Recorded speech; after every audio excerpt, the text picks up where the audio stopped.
জনাব মঞ্জুর আহমেদ চৌধুরী, আপনাকে যে প্রসঙ্গটা দিয়ে আজকে আলোচনা আমি শুরু করতে চাই, আপনি তো, আমি যতটুকু জানি, আপনার সঙ্গে আপনার এলাকার গ্রামাঞ্চলের মোটামুটি নিয়মিত একটা যোগাযোগ আছে।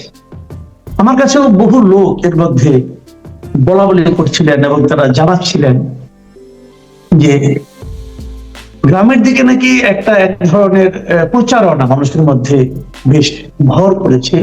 সেটা হলো যে আওয়ামী লীগের নেতৃত্ব, শেখ হাসিনা অথবা আওয়ামী লীগের স্থানীয় যারা পালিয়ে গিয়েছেন বিদেশে, এমপি সাহেব, এরা নাকি সবাই আবার ফিরে আসছেন বিপুল বিক্রমে। এই ধরনের একটা প্রচারণা আমি শুনতে পাচ্ছি, অনেকে আমাকে বলছেন। এবং তার মানে আপনার আগাম নমুনা হিসাবে ওনাদের কিছু প্রতিনিধি এলাকায় বেশ তৎপর হয়ে উঠেছে এবং তার বিপুল অর্থ এই জন্য ব্যয় করছেন। তো এই ধরনের কথাবার্তা কি আপনিও শুনতে পাচ্ছেন কিনা, অথবা এই ধরনের ঘটনা যদি ঘটে থাকে, আওয়ামী লীগ যদি রাজনৈতিক ভাবে সক্রিয় হয়, তাদের দোষটাই বা কোথায়? না, এটা আপনি যেটা বললেন এটা একটা বাস্তব। এখানে দেখেন যে কমিউনিকেশন, যেটা যোগাযোগ ব্যবস্থার ব্যাপক উন্নতি হয়েছে। যারা বিদেশে আছেন, বিদেশ থেকে তারা প্রতিনিয়ত তাদের যারা কর্মী বাহিনী, তাদের যারা ফলোয়ার, তাদের সাথে তারা যোগাযোগ রাখছেন এবং প্রায় একটা আওয়াজ দিচ্ছেন যে শেখ হাসিনা চলে আসবে। কখনো বলছেন যে মার্চের 26 তারিখে, কখনো বলছেন যে না, জুন মাসের মধ্যে চলে আসবে। প্রতিটা ঘটনাকে তারা, যেমন এই যে জাতিসংঘের মহাসচিব আসছেন, এটাকেও তারা তাদের কাজে ব্যবহৃত করছেন এবং টাকাও তারা ব্যয় করছেন, কারণ প্রভূত টাকার মালিক এইসব লোকজন। এবং যারা দেশের ভিতরে লুকিয়ে আছে তারাও এই কাজ করছে, অর্থাৎ তারা এলাকাকে একটা অস্থির মানসিক একটা অবস্থার মধ্যে রাখছেন। যে কোনো সময় ফিরে আসবেন। ফিরে আসা মানে হচ্ছে কি, যে ব্যাপক গণহত্যা হবে, ব্যাপকভাবে জেল দেওয়া হবে এবং তারা ওপেনলি বলেন যে আমরা এসে শেষ করে দেবো যারা যারা আমাদেরকে বিরোধিতা করছেন। এখন বাংলাদেশের জনগণ কিন্তু শেখ হাসিনাকে চিনে একজন রুথলেস মহিলা হিসেবে। এই মহিলা যে তার নিজের রাজধানীতে হেলিকপ্টার থেকে গুলি করে শিশু, নারী, পুরুষকে হত্যা করতে একটু দ্বিধা করেননি, অর্ডার দিয়েছেন, সেই মহিলাকে তো ভয় পাওয়ার স্বাভাবিক। এবং সেই মহিলার যারা সাঙ্গ পাঙ্গ লোকজন আছে, তাদের নৃশংসতা এরা লক্ষ্য করেছে। তারা জানে যে এরা কি ধরনের নৃশংস হতে পারে, কি ধরনের মামলা মোকদ্দমা গুম করে দিতে পারে এ বিষয়ে। এবং তারা যদি ফেরত আসে, বাংলায় রক্ত গঙ্গা বইবে এ বিষয়ে কারণই। সুতরাং ওই যে দুঃস্বপ্ন, ওই দুঃস্বপ্ন তারা দেখায় তাদের এলাকাতে।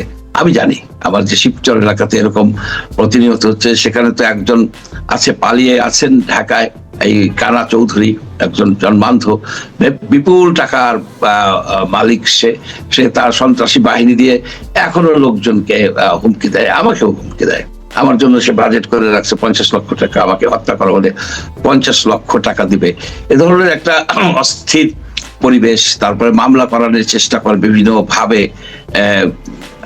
মামলা করে। তাদের পেটুয়া বাহিনী আছে, তারা আওয়ামী লীগ ছিল, এখন বিএনপির সাথে। বলি একটু আপনাকে থামাই আমি। এই যে আপনি বললেন তারা এরকম ভাবে পেটুয়া বাহিনী আছে, তারা ওখানে সন্ত্রাস করছে, তো ওখানে তো পুলিশও আছে। পুলিশের ভূমিকা কি দেখছেন আপনি? পুলিশের ভূমিকা অনেকটা নিষ্ক্রিয়। পুলিশের ভূমিকা, যেমন ধরুন যে ওয়ারেন্টের আসামি, সে আপনার ফাঁড়িতে যায় গল্প করে, থানায় যায় ওয়ারেন্টের আসামি, তার লুট কেসের আসামি, সে ফাঁড়িতে যায় খোঁজ গল্প করে। এখানে যে পুলিশের দুইটা জিনিস। পুলিশ প্রথমত, আমাদের দেশের পুলিশটা আপনার অনৈতিক সুবিধা নিত, অর্থাৎ টাকা পয়সা বিনিময়ে অনেক কাজ করছে, এটা আমরা সবাই জানি। বর্তমানে সাথে আর একটা এলিমেন্ট যোগ হয়েছে, যে তারা ভয়ও পায় যে আমি কোথায় কাকে ধরতে যাব।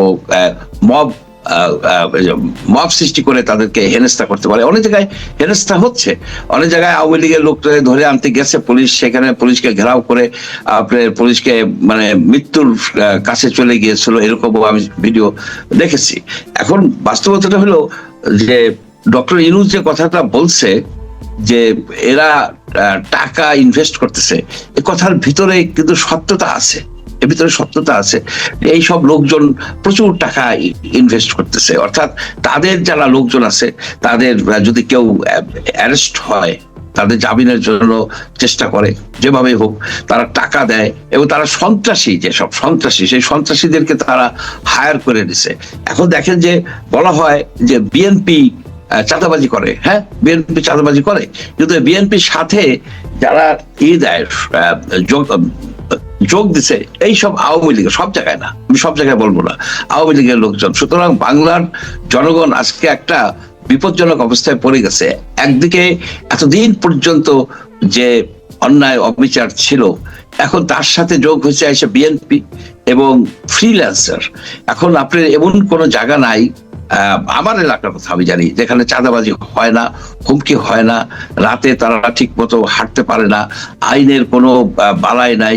এই যে অবস্থাটা, এটা অবস্থার মেইন কারণ হচ্ছে কি, যে আমাদের যে এই স্বরাষ্ট্র মন্ত্রণালয় বলেন, এই সরকার বলেন, এই সরকার এদিকে খুব একটা নজর দিচ্ছে না। এইখানে আর একটা আমার আশা ছিল, আমরা আশা করেছিলাম যে তরুণরা এই একজন দুঃশাসক, এই ডিক্টেটর শেখ হাসিনাকে উৎখাত করতে পারছে, তারপরে নতুন একটা বাংলাদেশের আমরা আশা করছিলাম, যে বাংলাদেশে আপনার চাঁদাবাজি থাকবে না, যে বাংলাদেশে দুর্নীতি থাকবে না, যে বাংলাদেশে এইরকম মৃত্যুর হুমকি দিতে পারবে ওপেনলি, সেই বাংলাদেশ আমরা আশা করছিলাম। আমরা কিন্তু সেটা পাইনি। যে ছাত্ররা এই একটা সামাজিক বিপ্লব করতে পারত, আপনার বাংলাদেশ থেকে দুর্নীতি দুঃশাসনকে সম্পূর্ণভাবে তিরোহিত করতে পারত, সেই শক্তিটাকে, সেই তরুণ শক্তিটাকে এরা প্রথাগত রাজনীতির মধ্যে আপনার ঢুকাই দিচ্ছে, এবং তাদেরকে, তাদের যে রাজনৈতিক দল, কে ঢুকাই দিচ্ছে? ছাত্রদেরকে রাজনীতির মধ্যে কে ঢুকাই দিচ্ছে? রাজনীতির মধ্যে ঢুকাইছে যদি বলেন যে মূল ব্যক্তি হচ্ছে ডক্টর ইউনূস।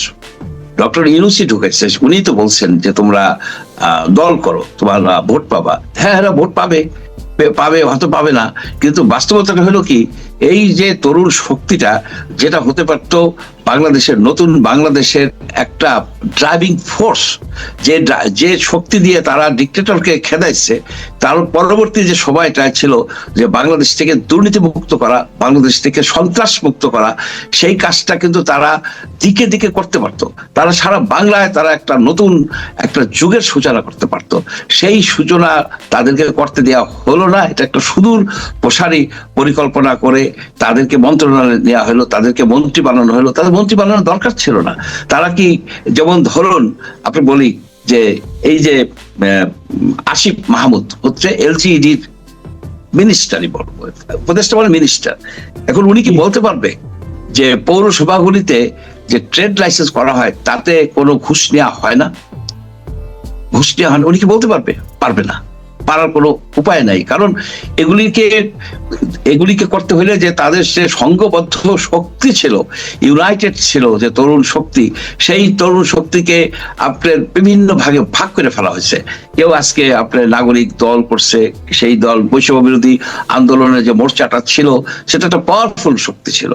এখন দল করা হলো, কি হচ্ছে, কেউ কেউ বিচ্ছিন্ন বিভিন্ন রকমের কথা বলে। মূল টার্গেট হওয়া উচিত ছিল দুর্নীতি, দুঃশাসন, চাঁদাবাজ। এদের প্রথম টার্গেট ছিল এক সময় শেখ হাসিনা। শেখ হাসিনাকে তো আমরা এখান থেকে উৎখাত করে দিয়েছি। সে হাসিনা নাই। হাসিনা যে আশার কথা বলায়, এগুলি সব মানে ভুয়া কথা, নানাবিধ কষ্ট কল্পনা, এরা দুঃস্বপ্ন দেখে। অ্যাকচুয়ালি যারা মনে করে যে শেখ হাসিনা কোনোদিন আইসা আবার সেই বাংলাদেশের রাজত্ব করবে, গণহত্যা চালাবে, লুটপাট করবে, তার সাঙ্গপাঙ্গরা মিলে, এটা হচ্ছে তারা চাঁদের আলোয় কাপড় শুকানোর চেষ্টা করছে। শেখ হাসিনা কোনোদিন বাংলাদেশে আসবে না। তার যে এই যে আশেপাশের লোকজন, তারা কেউই আসবে না। বলছেন লজিকটা কি আপনার? ওনার দল যারা এখন বিভিন্ন জায়গায় যারা আসছে, আমরা অনেক সময় বলি যে আওয়ামী লীগ একটা বড় দল, অনেক সমর্থক আছে, কিন্তু আমরা তো এটাও দেখছি যে গত 6-7 মাসে এই বড় দল, যেটাকে আপনি বলছেন যে শেখ হাসিনা আসবে না, নেতৃত্বে শেখ হাসিনা থাকবে না, কিন্তু এই 6-7 মাসে কি আওয়ামী লীগের কোনো বিকল্প নেতৃত্ব আপনি দেখেছেন? আওয়ামী লীগের যারা কথা বলছে, যারা স্বপ্ন দেখছে, তারা কিন্তু শেখ হাসিনাকে মাথায় রেখেই স্বপ্ন দেখছে। তাহলে আপনি কোন লজিকে বলছেন যে শেখ হাসিনা আসতে পারবে না? প্রথমত যে শেখ হাসিনা যদি আসার একটা বাস্তব একটা অবস্থা সৃষ্টি হয়, বাংলার জনগণ আবার ইউনাইটেড হয়ে যাবে।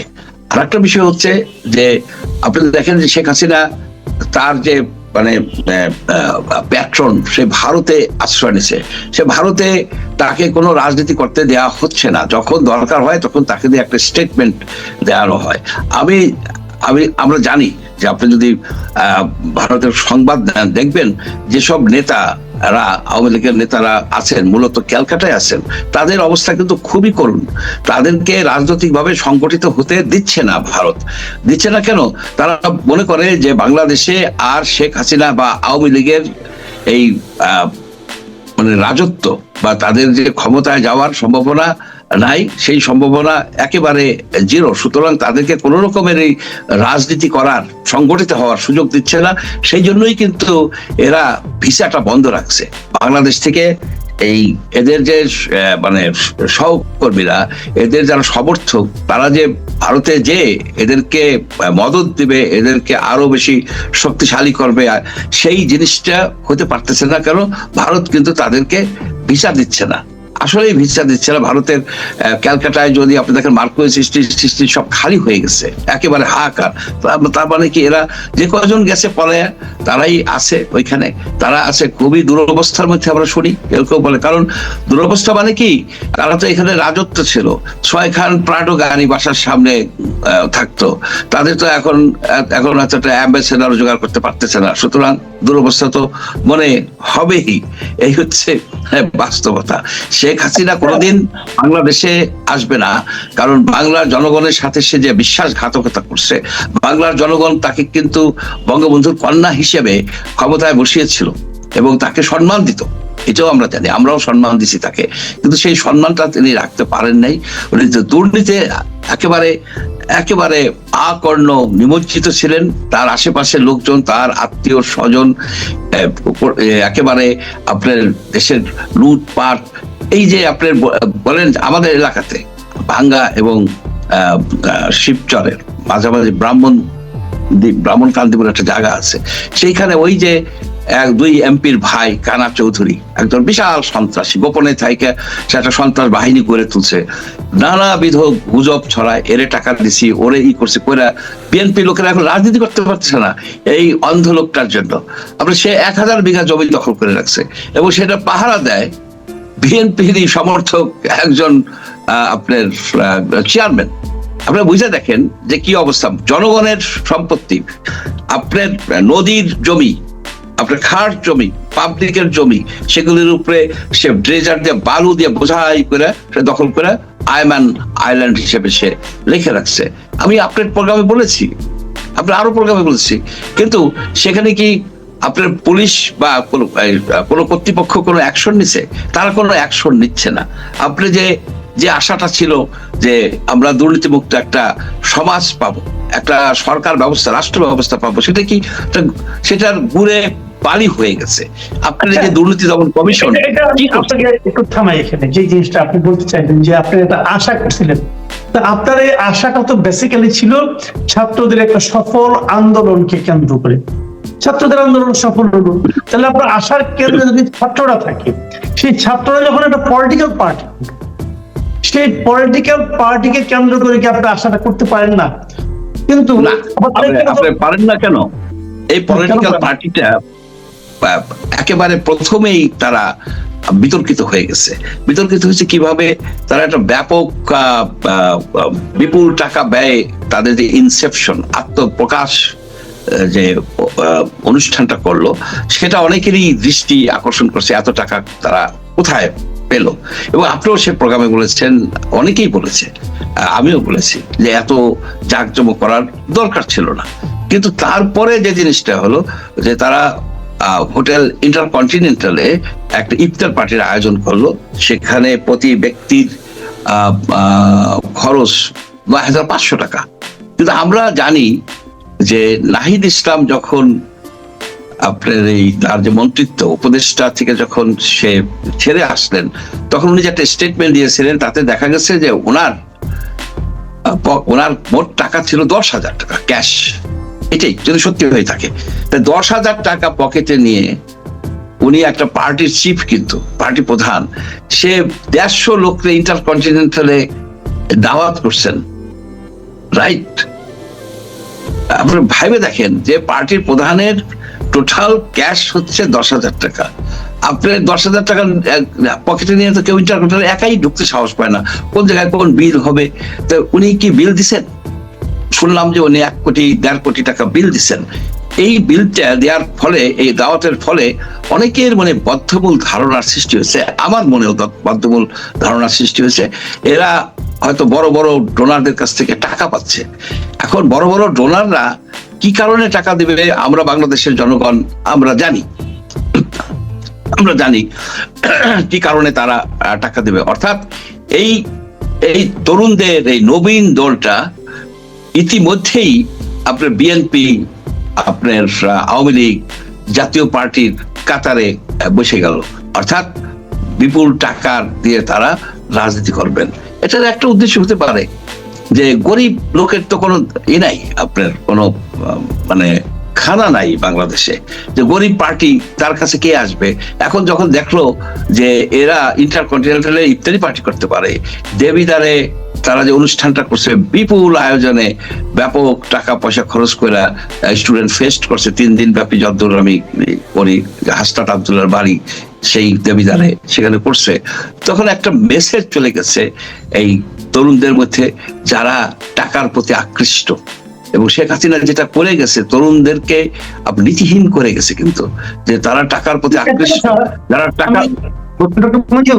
একটা কথা আপনি আমাকে বলেন যে ওনারা তো বলেছেন যে ওনাদের কিছু শুভানুধ্যায়ী আছে, ধনাঢ্য ব্যবসায়ী আছেন, তারা ওনাদেরকে অর্থ সাহায্য করছেন, তারা চান দেশে একটা ভালো রাজনৈতিক প্রক্রিয়া চালু হোক। এখন যদি তাদের কাছ থেকে ওনারা যে নিতে চাচ্ছেন, টাকা নিয়ে কাজ করতে চাচ্ছেন, যেটা এখানেও করেছে বলে মনে হয়, কারণ ইন্টারকন্টিনেন্টালের সেই ইফতার পার্টিতে কিন্তু আমাকেও দাওয়াত করা হয়েছিল, আমি গিয়েছিলাম। আমার কাছে মনে হয়েছিল ওখানে লোক সংখ্যা 1000-এর বেশি হবে, 1000-এর বেশি হবে। ওই রূপসী বাংলা বন্ধটাতে আমি মানে স্ট্রেট ঢুকতে পারছিলাম না, এত ভিড়, লোকজনকে সরিয়ে সরিয়ে ঢুকতে হচ্ছিল। কিন্তু এই 1000 লোকের এখানে এটা আমার কাছে